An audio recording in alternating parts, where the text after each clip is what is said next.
Have you ever found yourself feeling strangely indebted, guilty, or even inadequate while talking to someone? As if everything was going normally, and then at some point you began to wonder, is the problem me? That feeling is often not a coincidence. Sometimes the person in front of you, without even realizing it, turns you into a mirror for their own emotions. And what we're talking about today is exactly this, the narcissistic effect. Narcissism works much more quietly than you think. From the outside, the person usually seems confident, self-assured, and strong in communication. But inside, a different mechanism is at work, a fragile self trying to keep a giant ego, one that constantly needs applause from the outside, standing. This is why they are extremely sensitive to criticism. Every criticism, even a gentle warning, feels like a threat or an attack to their ego. Narcissistic individuals are often manipulative, but they usually don't do this consciously. In their mind, a relationship works like this: fix my bad feelings, don't make me feel bad, elevate me.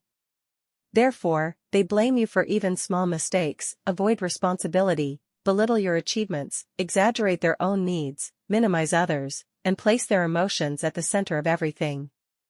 Without even realizing it, they push you into becoming an emotional buffer for their inner balance.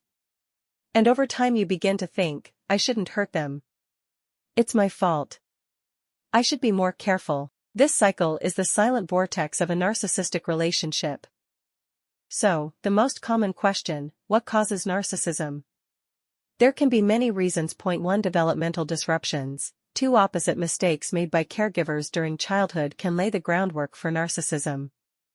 Over-idealization. Messages like you are perfect, you are the center of the world disconnect the child from reality. This may lead to grandiose narcissists, the social butterflies, who are more outgoing, dominant, and attention-seeking.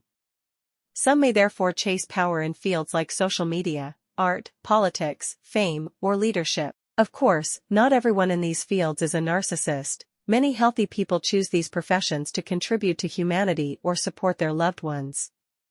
But narcissists are generally motivated by admiration, status, and attention.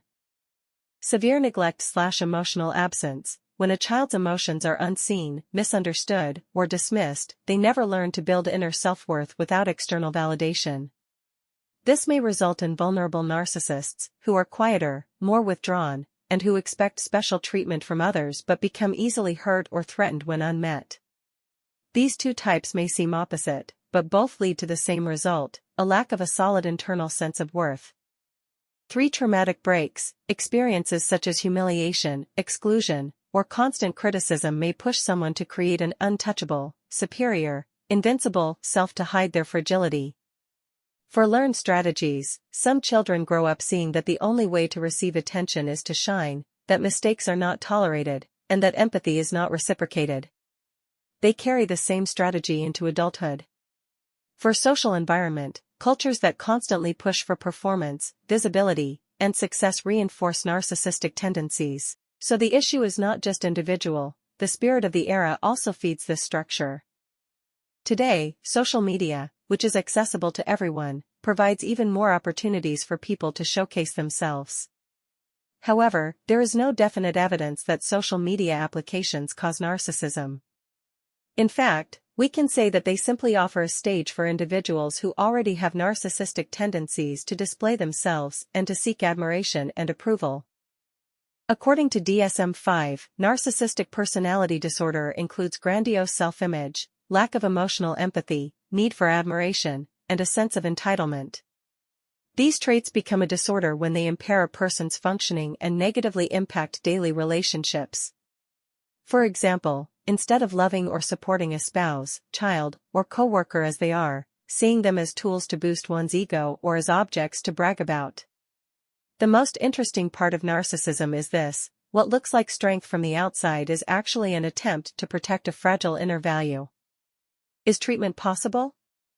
Yes, but it requires patience and deep inner confrontation. The difficulty lies in the fact that narcissistic individuals usually do not accept the problematic side of themselves. Therapy is the most important part of treatment. Psychotherapy, corrective relationships, mindfulness work, and psychoeducational books also play important roles.